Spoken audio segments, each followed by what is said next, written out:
ከአትሌቲክስ ዘርፍ አንዱ የሆነው ሩጫ የኢትዮጵያውያንን ስም በዓለም አደባባይ ከፍ ማድረግ የቻለ ውድድር ነው። በባዶ እግር ከመሮጥ እስከ መጨረሻው ሽርፍራፊ ማይክሮ ሰከንድ አንገት ለአንገት ተናንቆ ማሸነፍ የኢትዮጵያውያን ጀግና አትሌቶች መገለጫም ነው። ኢትዮጵያውያን ለሩጫ ጥልቅ ፍቅር እንዳላቸው ሌላኛው ማሳያ ደግሞ ታላቁ ሩጫ በኢትዮጵያ ነው። ይህ የሩጫ ውድድር ከኢትዮጵያ አልፎ የዓለምን ትኩረት የሳበ ሆኗል። እንደነ መቀሌ፣ ባህር ዳር፣ አዋሳ፣ አዳማ፣ አርባ ምንጭ፣ ሶዶ በጣም በመላው ሀገሪቷ ብታዘጋጃቸው ህዝቡን ጤንነት ጠብቀክ ከተማውን አስተዋውቀክ ሞር ሰዎችን ወደዛ ስበክ። አሁን እዚህ ዛሬ መጡት ያውችን 10 ኪሎ ሜትር አድርገው ነው። በጣም ቅድም እንደነገርኩ ከአምስት አህጉር ውስጥ የተውጣጡ ሰዎች ናቸው። እዚች በአጭር ጊዜ ውስጥ ያየናቸው። እሁድ ለታ ደግሞ ቶና ከውጭ የመጡትን እዚሁ በኤምባሲ ደረጃ ያሉት ራሱ ከ40 እና 45 ያላነሱ ኤምባሲ አምባሳደሮች ጭምር የሚሮጡበት ነው እና ስፖርት የጋራ ቋንቋ ነው። ስፖርት ደግሞ የሁላችንም መግባቢያ ነው። ኢትዮጵያ በጀግኖች አትሌቶቿና በታላቁ ሩጫ ያሳካችው ውጤት ዓለም አቀፍ እውቅና እንድታገኝ አስችሏታል። ለዚህም የዓለም አቀፉ አትሌቲክስ ማህበር እውቅና ማሳያ ነው። ታላቁ ሩጫ በኢትዮጵያ ለዚህ እውቅና በመብቃቱ እንኳን ደስ አላችሁ። በአፍሪካ ትልቁ የጎዳና ላይ ውድድር ከመሆኑም ባለፈ የሀገርን መልካም ገጽታ በማሳየት ረገድ የጎላ ሚና በመጫወት ላይ ይገኛል። በ2018 ይህንን እውቅና መስጠት ስንጀምር 12 የስፖርት ጀግኖችን ይፋ አድርገን ነበር። ከነዚህ ጀግኖች ውስጥ ደግሞ አበበ ቢቂላ አንዱ ነው። እናም ዛሬ በተሰጠው እውቅና በብሔራዊ ሙዚየም ከታላቁ ሩጫ ጎን የሚቀመጠው ለአበበ ቢቂላ የተሰጠው እውቅና ይሆናል።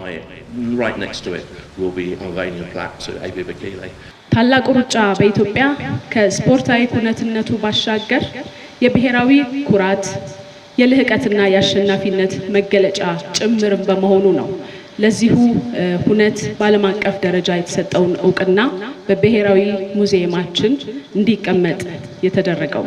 የታላቁ ሩጫ በኢትዮጵያ መስራች ሻለቃ አትሌት ኃይሌ ገብረስላሴ እውቅናው ለውድድሩም ሆነ ለሀገር ትልቅ ክብር መሆኑን አመላክቷል። ብዙ በየቦታው በየቤቱ ተነሳሱበት። ዋናው ግን ይሄን ያህል ሺህ ተወዳዳሪ እዚህ ከተማ ውስጥ ተለቆ በሰላም ተወዳድሮ ሲገባ ለሌላው ዓለም የሚሰጠው ኢምፕሬሽን በጣም ለየት ይላል። የእውቅና ስነ ስርዓቱ በብሔራዊ ሙዚየም ሲከናወን የአዲስ አበባ ከተማ ከንቲባ አዳነች አቤቤ አትሌቲክስ በኢትዮጵያ ያለውን ትልቅ ቦታ ጠቅሰው ታላቁ ሩጫ በኢትዮጵያ ለአትሌቲክስም ሆነ ለከተማዋ ላደረገው አስተዋጽኦ አመስግነዋል።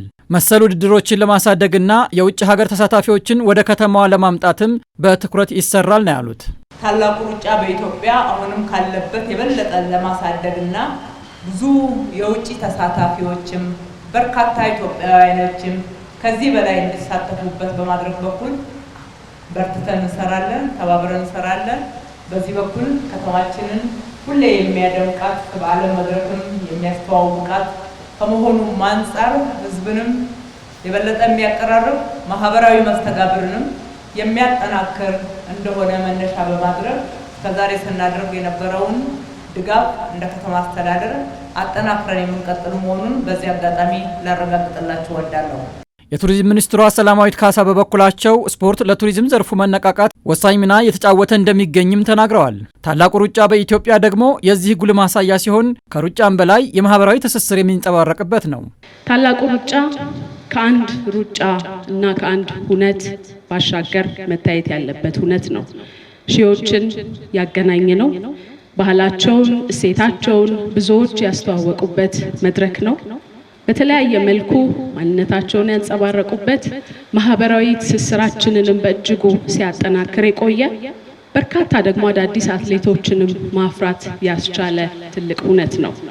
አሁን ደግሞ ፌስቲቫልም ሆኗል። በየዓመቱ ከተማችንን ሲያደምቅ ቆይቷል። የታላቁ ሩጫ በኢትዮጵያ የፊታችን እሁድ ህዳር 13 የሚካሄድ ሲሆን 25ኛ ዓመቱንም የሚያከብር ይሆናል።